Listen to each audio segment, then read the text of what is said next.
여러분 안녕하십니까, 인승일입니다. 제가 인승일의 톡톡톡을 통해서 꼭 소개를 해드릴 연주가 몇 분을 염두에 두고 있었습니다. 어떤 분을 먼저 모실까 하다가 이곳 제주도까지 가장 먼저 초대 손님으로 모시기 위해 내려왔습니다. 라이브 클럽 카사벨라에서 연주하시는 강진환 교수를 만나 뵙도록 하겠습니다. 여러분 같이 들어가 보실까요?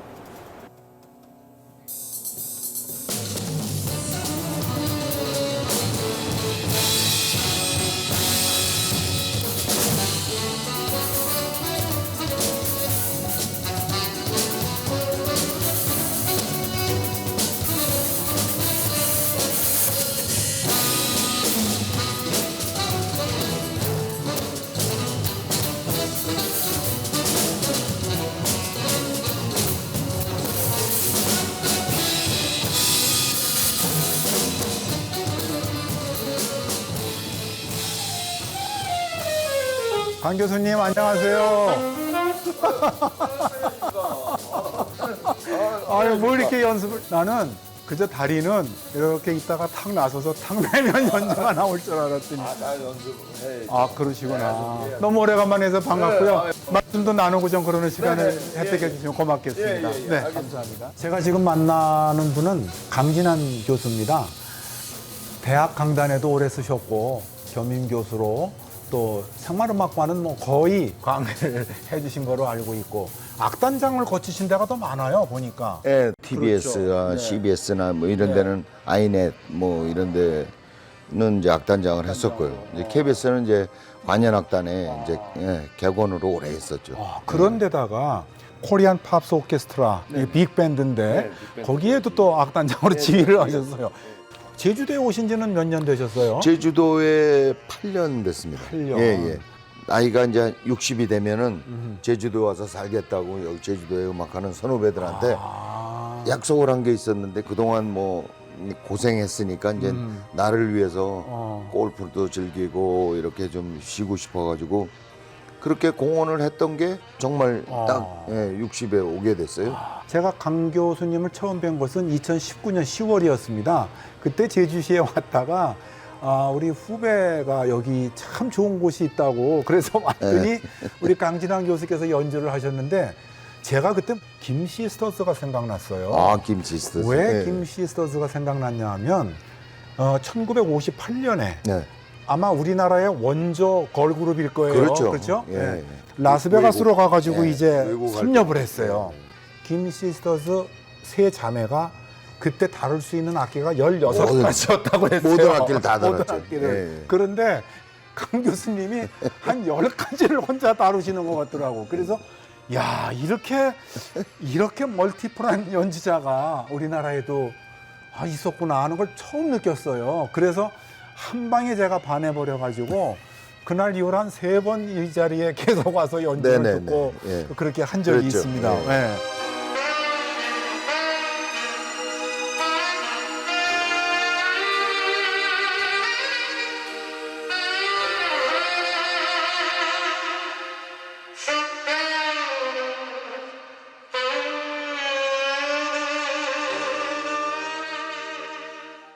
사실 다룰 수 있는 악기가 몇 가지 정도 되세요? 피아노부터 해서 뭐 기타라든가 베이스라든가 뭐 물론 드럼이라든가 잘할 수는 없지만 오케스트라 편곡을 공부를 하다가 보니까 이론적으로 그 음악의 악기의 특성을 아는 게 좀 음색감이든지 답답하더라고요. 부는 악기들은 연주자들이 어느 정도의 편곡을 해야 어느 음까지를 리밋을 해야 이게 좀 쉽게 낼 수 있고 어느 음은 힘든 음이고 이런 걸 직접 제가 해봐야 되겠다 해서 다 배우기 시작한 거죠.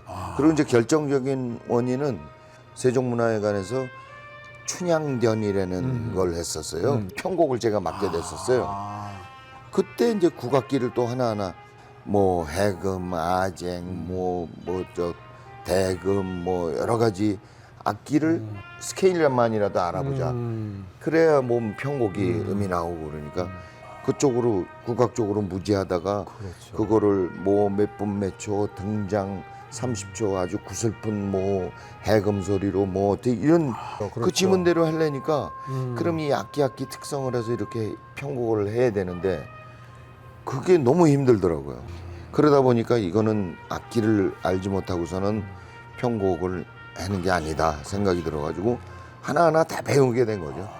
그 양악하고 국악을 같이 하신다고 하니까 네. 제가 작곡가 양방원 씨가 기억이 났어요. 네네네. 그분의 프론티어를 들으니까 굉장한 밴드가 나가다가 국악이 또 나오더라고요. 예. 그런 거를 상상을 하면은 쉽게 저희가 좀 그렇죠. 이해를 할 수가 예. 있겠습니다. 제가 존경하는 분입니다. 대단한. 정말, 예. 저는 그 곡 한 곡에 반해가지고 예. 저도 이제 그런 음악 세계를 좀 펼치고 싶은데. 네. 예.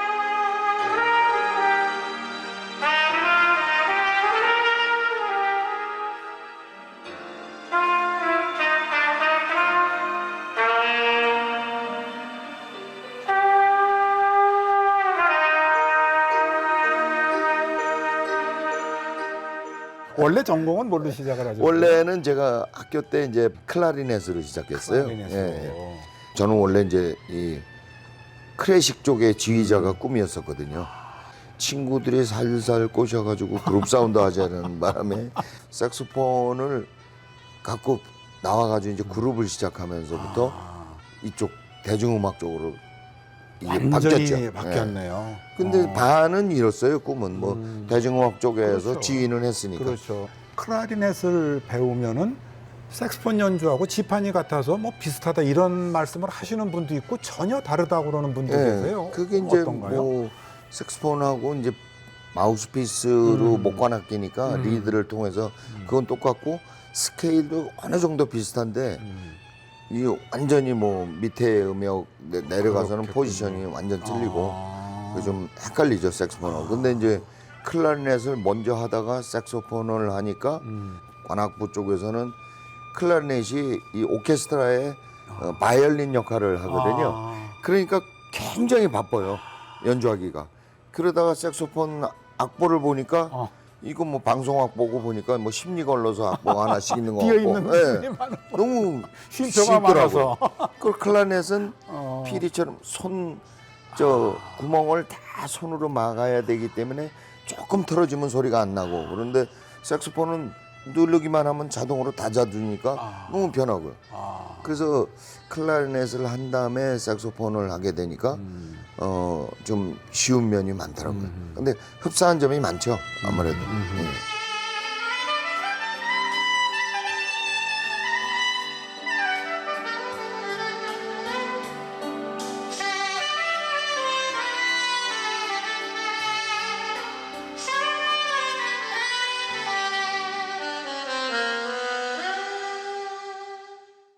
또 리드 악기도 있고 피스 악기도 그렇죠. 있고. 예. 근데 그걸 연주하시는 분들이 다 입맛이 다르다고 그러시는 네, 거예요. 네, 네. 리드도 그렇고 예. 피스도 그렇고. 예. 그거를 극복할 수 있는 좋은 그 팁이 있으실까요? 이 음악을 연주를 하시는 분들이 저보고 이제 괴물이라고 그러는데, 그렇죠. 예.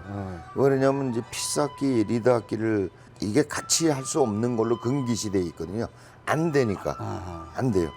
저도 그게 안 됐어요. 그룹 생활을 오래 했는데 어릴 때부터 색스폰이나 플루스를 하다가 갑자기 트럼펫을 하면 소리가 안 나고 입술을 풀어주고 트럼펫이나 트럼본을 불다가 갑자기 리드 악기를 부르면 또 소리가 안 나고 십수년을 그렇게 겪었거든요.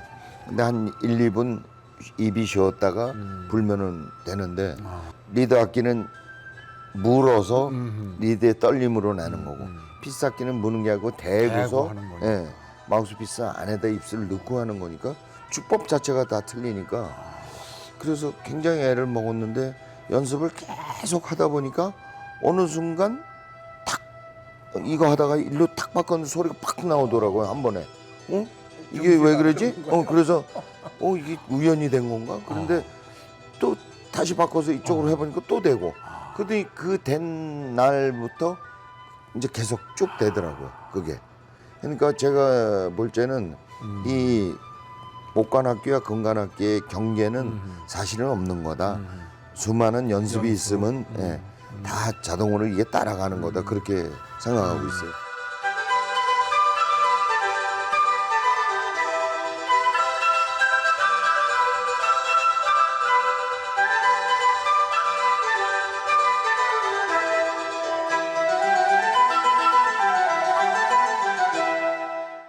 지난번에 제가 왔을 때도 네. 뭐 색스폰 종류는 일단 예. 세 가지를 다 하시는 것 같고 예. 클라리넷, 트럼펫도 한 두세 종류 있는 것 같고 네, 하나는 트럼펫이고 하나는 후르겔혼, 그다음에 트럼본, 트럼본, 예. 플룻 플룻 있고.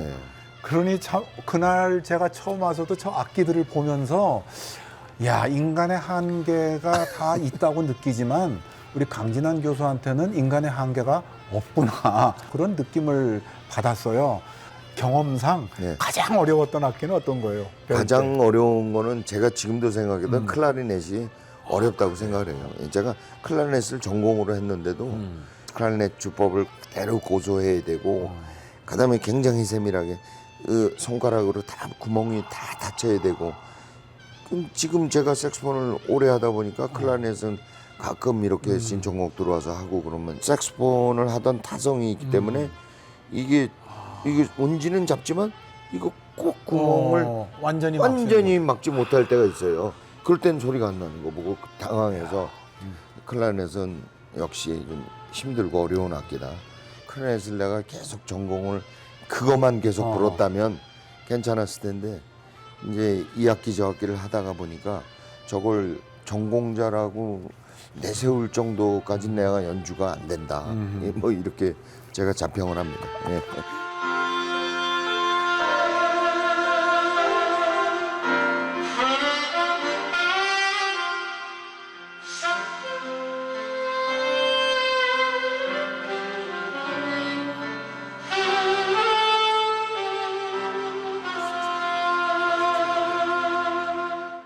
빅밴드도 이렇게 하고 네. 이러다 보면은 그 뭐 20여 명 가까운 악단들이 하다 보면은 사실은 삑사리가 날 수가 있죠. 그렇죠. 혹시 네. 뭐 큰 연주회에서 그런 일이 있었나요? 일본의 그 다카츠키라고 오사카하고 교토 사이에 있는 소도시인데 거기가 이제 미국의 뉴올리언스 같은 그런 저 재즈 도시를 만들고자 하는 게 그 다카츠키 시장이 추구하는 그거예요. 그래가지고 매년 똑같은 날짜에 매년 5월 3일, 4일 이틀 양일 동안을 그 다카츠키 재즈 스트릿이라고 해가지고 전 세계에서 한 6, 700팀이 와요. 제가 매년 거기 초청돼서 갔는데 2006년도에 한국 재즈 밴드로서는 제 밴드가 처음 참가했어요. 정말 재즈니까 가능한 거죠. 그러니까 제가 이제 같이 우리 팀 재즈팀 공연을 막 하다가 제 솔로 타임이 돼가지고 제 솔로를 했는데 조금 아까 말씀하신 제가 좀 무슨 이렇게 좀 뭘 좀 튀어나오려고 특출한 기법으로 하려고 그러다가 삑 소리가 굉장히 심한 삑 소리가 났는데 얼른 그걸 삑 소리를 계속 이어가지고 스케일처럼 삑 소리를 제가 막 비비비비비 한 다음에 제자리 찾아와서 이러고 그러니까 애드립처럼 박수 치고 애드립의 일종이니까 어쨌든 삑 소리를 이용해서 그 다음 소리도 삑 소리를 계속 냈어요.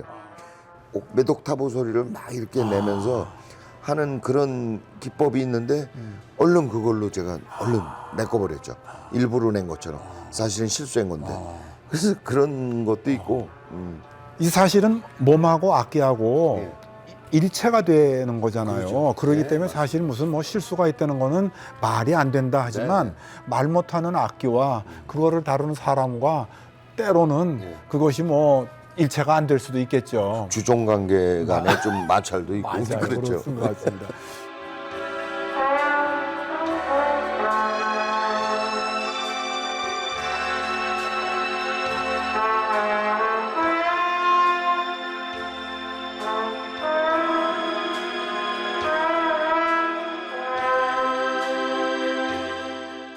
빅밴드를 막 하는데 네. 혹은 뭐 풀 오케스트라 하는데 이 악기를 연주하러 갔는데 네. 어떤 멤버가 빠져가지고 다른 악기를 연주하거나 그런 그런 적도 있죠.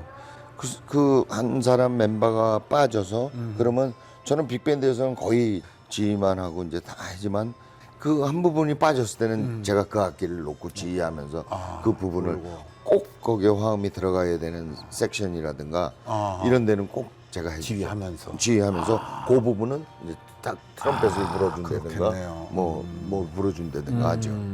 저희 선배 중에 네. 엄수성 선배가 네. 계세요. 예. 트럼펫 잘 부는. 아이, 그럼요. 이전에 서린 호텔에 네, 마스터도 그럼요. 하셨고 그런데 그분이 이제 글자 그대로 이렇게 약주도 들어가시고 지금은 뭐 약주 거의 안 하시겠지만 그러면 악기는 없고 네. 그러면 손수건 하나 꺼내서 맨손에 쥐고 그냥 입으로 그 트럼펫 소리를 내는 거예요. 그저 군대 선배님이세요. 그래요? 예, 해군 홍보단 옛날에 연예대. 그 엄수성 선배도 아주 전설적인 선배였어요. 제가 예. 알기로는. 맞아요. 우리 강진환 교수는요. 예를 들어 악기를 지금 뭐 한 20여 가지 거기다 국악기도 또 음폭을 위해서 조금씩 다 배우셨고 또 한 가지 악기를 갖고 있는데 이거는 타고나는 거거든요. 꽈리. 같이 저 또 술 좋아하고 그러니까 술 먹으면서 음악적인 얘기부터 그렇죠, 이런저런 그렇죠. 얘기, 살아가는 얘기 뭐 이런 거 하다 보니까 저는 사람 만나는 게 즐겁더라고요. 얘기하는 게. 왜냐하면요, 2019년에 제가 처음 뵀을 때도 말씀이 없는 분이라고 그러면은 오늘 여기 못 찾아왔어요. 그런데 말씀을 잘해 주시고, 그리고 뭐 나이 차이가 난들 얼마나 나겠어요. 그런데 대뜸, 형, 그러면서 막 이물 없이 대해 주셔가지고 내가 아주 오늘 마음 편하게, 예. 이곳 제주도까지 그래도 찾아왔습니다.